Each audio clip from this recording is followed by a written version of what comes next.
Hi, I'm Kelly from True Wish Fabrics, and today we're going to do a super easy quick tutorial for fabric coasters. Now, I teach sewing lessons for a variety of different groups, and one of the lessons I teach is a beginner's class.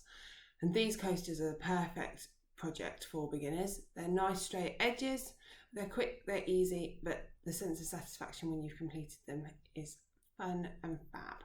So I'm going to do a quick tutorial today on how we make these. I have written a pattern for them as well, so I'll drop the comments, I will drop the link in the comments for you.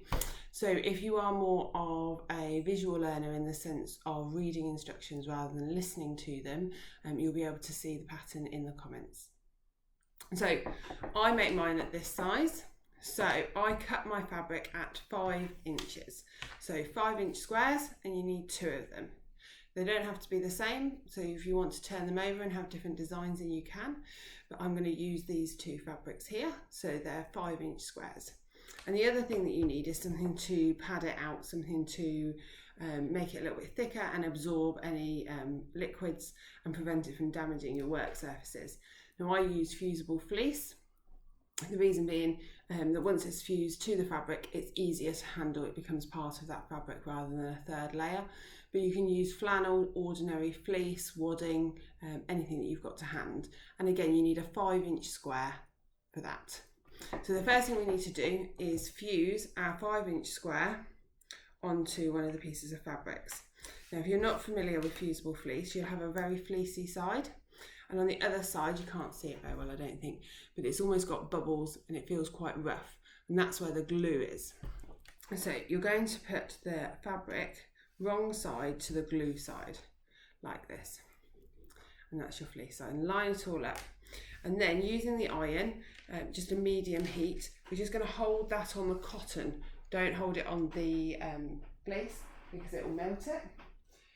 And we're just going to hold the heat over it. We're not going to iron it and move it around. We're just going to hold it on and press it. And as you do so, the glue is going to melt and fuse to the fabric. So can you see now that that's all attached? That's not coming away. That's now one piece of fabric. So the next job to do is put that piece down, face up, and lay the other piece with the no backing on top of it so that the right sides are facing together. And then I always pin these in place so I know it's not going to move as I'm sewing. I just pop 4, 1 in each corner.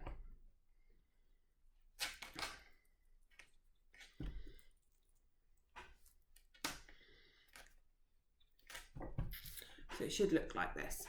So you've got your piece of cotton with no fusible fleece on it facing down, and then your cotton so it's sandwiched and you can see the right sides are together, and then I just pin all the way around the corners. So we are going to stitch all the way around, but we need to leave a gap in the middle of one of the straight edges of about 1.5 to 2 inches so that when we turn it round we've got a big enough space. So remember to reverse sew at the beginning and end. Let's see if I can just whip this round. So when you get to a corner, in order to get straight corners, make sure your needle's down and just pivot your work. Just turn it around and then keep sewing. Nice straight edges.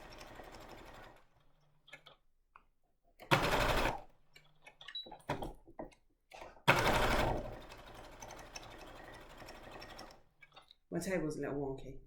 That's why it's making it move. I'm nearly done now. I'm just approaching my last corner. Drop the needle and turn. So I'm just making sure I'm leaving myself a gap, and then I'm reverse sewing. It'll make sure the stitches don't come undone when we are turning it. So as you can see here, I've started here, I've gone all the way around back to here, and I've reverse sewn at the beginning and end of the stitches. Now in order to make this nice and neat when you turn it inside out and to get some great corners, we just want to cut the corners off diagonally.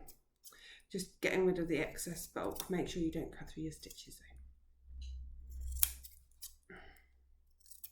though. So can you see there that I've just trimmed all 4 corners?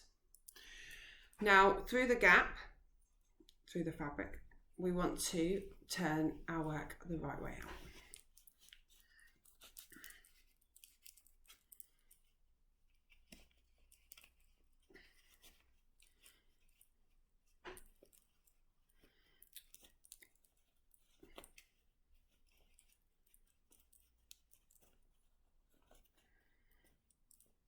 And then I always poke the corners out with something like a chopstick, but today I'm just going to use a crochet hook with the blunt end, and it's just going to poke out my corners and make them really nice and pointy. So you can see there, this is what it's beginning to look like, but we've still got a hole here, so we're not quite finished yet. So what I want to do next is press the fabric, but we want to make sure that the fabric in the gap is folded in really nicely to give a straight edge. So just play around with that a little bit and make sure that it's sitting flat, and then press that in place just to make sure that we're all neat, tidy, and it's looking like a square.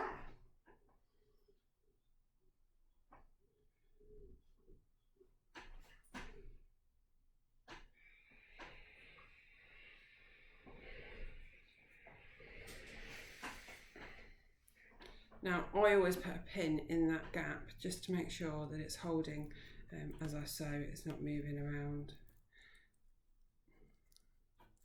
like this. So the next job is to sew all the way around. I'm going to keep about 1/4 of an inch seam allowance, and when we get to where we've started, we're going to reverse sew to anchor those stitches. And when we're sewing the gap, we just want to make sure that we're sewing through those fabrics to make sure that there's no hole left. Okay, so let's see if I can get that done for you and show you.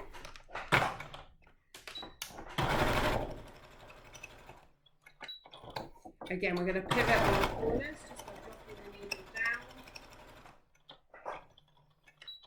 down and pivoting and turning the work underneath the needle. It gives some really nice straight edges. So now I'm coming up to the bit with the gap. I'm just going to take my pin out.